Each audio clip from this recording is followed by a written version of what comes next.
আমি আপনার বোনকে সত্যিই ভালোবাসি। আমার ভালোবাসা সত্যি প্রমাণ করার জন্য আমাকে যা নেশা করতে হয় আমি তাই করব। একটা মাত্র বিড়ি তোমাকে দেবো, সেটা খেয়ে মাঠে তোমাকে হাঁকতে হবে। আর হাগা হয়ে গেলে তোমাকে জলের জায়গায় ঝান্ডু বম ঘষতে হবে। মুখে বিমল নিয়ে ঘুমাতে হবে, সকালে খালি পেটে গাঁজা খেতে হবে, আর জলের জায়গায় বাংলা খেতে হবে। এ কি বলছিস তুই? ও কি এইসব নেশা করতে পারবে? ওকে পারতেই হবে। ওর বাবা বিড়িঘরদেরকে ঘৃণা করে, অপমান করে। বিড়িঘর বাড়ির মেয়েকে যদি বিয়ে করতে হয় তাহলে ওকেও বিড়িঘর হতে হবে।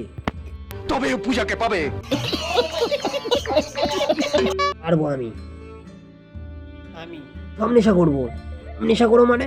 এটা এসি রুমে বিয়ার খাওয়ার মতন নয়। মাঠে জলে রোদে পুড়ে বিড়ি মুখে করে নিয়েই পায়খানা করতে হবে। আমায় বললো আমি করব না, আমি এদিকে ভীষণ টাপ। বিড়িঘর মেয়েকে যদি ভালোবাসতে পেরেছি তাহলে আমার তো বিড়িঘর হতে হবে কাকা। দাদা, বিড়ি বিমল আমি সব খেতে রাজি। একটা কথা মনে রাখো, তুমি যদি হেরে যাও তাহলে তোমার কলা কেটে তোমার মুখে ঢুকিয়ে দেবো। মনে থাকবে।